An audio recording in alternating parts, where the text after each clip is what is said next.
धर्म प्रेमी बंधुओं, मैं ईश्वर के बारे में आपको कुछ जानकारी देना चाह रहा हूँ। अगर कहीं आपको मेरे इस विचारों ज्ञान से ठेस पहुँचे तो उसके लिए मैं माफ़ी चाहता हूँ। लेकिन हमारे पुरातन वैज्ञानिक मतलब हमारे ऋषि मुनि और आधुनिक वैज्ञानिक दोनों का ईश्वर के बारे में वैज्ञानिक, भौतिक और आध्यात्मिक मत एक ही है। और मैंने जो जानकारी संकलित की है आप लोगों के लिए, वो मैंने हमारे धर्म ग्रंथों और विज्ञान की जो पुस्तक आती है क्वांटम फिजिक्स, उससे संकलित करके मैं आपको कुछ जानकारी दे रहा हूँ कि ईश्वर क्या है। ईश्वर एक पदार्थ है जो ईश्वर एक पदार्थ है तथा चेतनामय पदार्थ है। उस पदार्थ में चेतना है। प्रत्येक पदार्थ अणु का बना होता है और अणु में इलेक्ट्रॉन, प्रोटॉन और न्यूट्रॉन नाम की ऊर्जा होती है। उस ऊर्जा से ही प्रत्येक वस्तु चलती है, चलायमान होती है, चेतना उसी से होती है।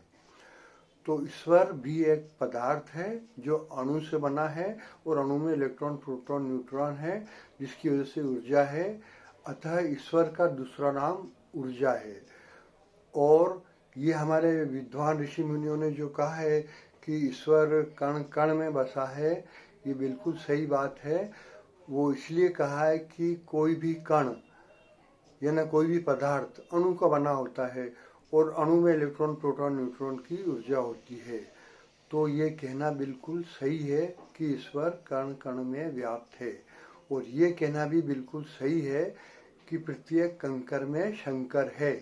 मतलब कंकर है तो कंकर में भी अणु ही है और अणु में ऊर्जा है, इलेक्ट्रॉन, प्रोटॉन, न्यूट्रॉन की ऊर्जा है और ऊर्जा ही ईश्वर है।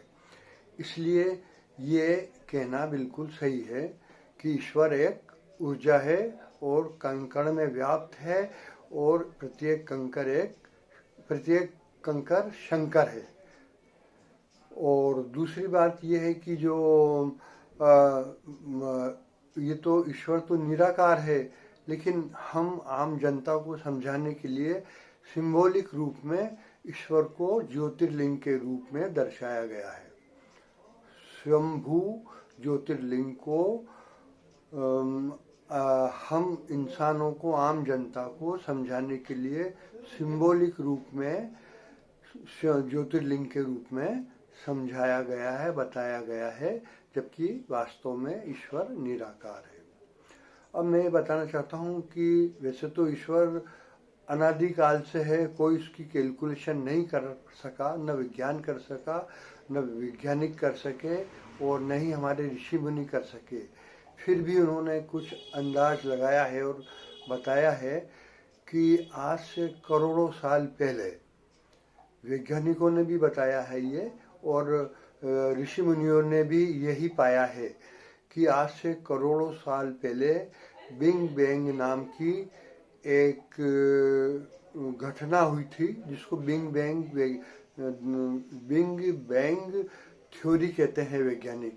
उसमें क्या हुआ था कि पूरा स्पेस खाली था, अंधेरा गुप्त था और एक हाइड्रोजन से भी छोटा एक गोला था, परमाणु, हाइड्रोजन परमाणु से भी गोला छोटा था, परमाणु से भी छोटा एक गोला था।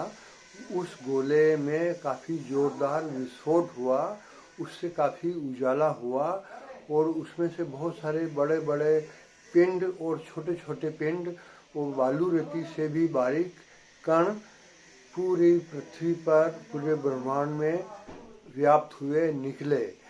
और जो बड़े पिंड थे, जिसको उसी से सूर्य बना, चंद्रमा बना, पृथ्वी बनी, ग्रह नक्षत्र बने और भी कई पदार्थ बने जो पृथ्वी में हैं, वो सब उसी पिंड के विस्फोट होने से बने हैं और सब दूर बिखर गए दूर दूर।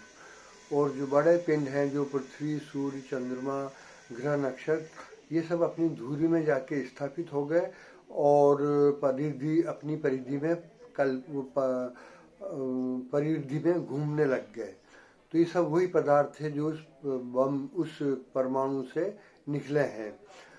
उसी समय, उसी दिन, उस घटना में वैज्ञानिक कहते हैं कि एक स्पेस में एक स्थान जो निश्चित है उस स्थान में, और हमारे ऋषि मुनि कहते हैं वो शिवलोक में, उस शिवलोक में एक जो पिंड था वो काफ़ी गोल, चमकदार, बहुत ज़्यादा ऊर्जावान था। उस ऊर्जावान पिंड की ऊर्जा से पूरा ब्रह्मांड चल रहा है। हम जीवित हैं, हमारी आत्मा जीवित है, और जो भी पेड़ पौधे, पशु पक्षी, रात दिन, सीजन, बरसात, ठंड, गर्मी हो रही है, ये सब उसी ऊर्जावान पिंड की ऊर्जा से संचालित हैं।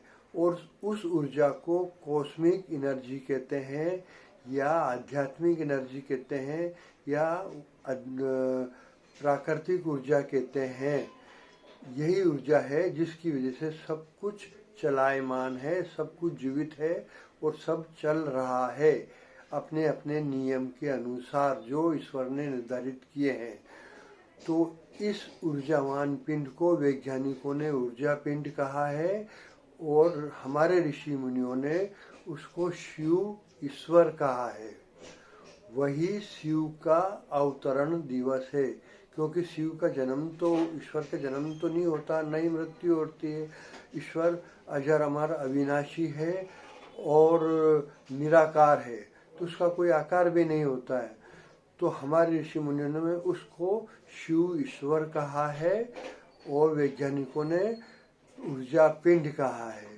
और उसी दिन शिव का अवतरण दिवस माना जाता है। उसी दिन से शिव के बाद उसको शिवरात्रि कहते हैं। शिवरात्रि के बाद उजाला होता है, तब से ही अंधेरा और उजाला, यानी दिन और रात होने लगे। इससे पहले केवल अंधेरा ही अंधेरा था। तो उस दिन को शिव का अवतरण दिवस कहते हैं, और इसीलिए शिवरात्रि मनाई जाती है। ये ईश्वर की आध्यात्मिक, वैज्ञानिक और भौतिक संरचना है जो मैंने आपको संकलित करके बताई। हालांकि आप इस पर विश्वास नहीं करेंगे कि ये ईश्वर कैसे हो सकता, लेकिन सत्य यही है। दूसरी बात मैं आपको ये बताना चाहता हूँ कि हमारे जितने भी महाभारत, जितने भी ग्रंथ हैं, वेद पुराण और अन्य ग्रंथ जो हजारों की संख्या में है, उन सब से भी मैंने यही जानकारी हासिल की है कि यही ईश्वर ओरिजिनल है जो मैंने बात बताई। और वैज्ञानिक जो बाहर के हैं, उन वैज्ञानिकों ने उन ग्रंथों का काफ़ी बारीकी से अध्ययन किया है। वो पाली भाषा में और संस्कृत भाषा में है।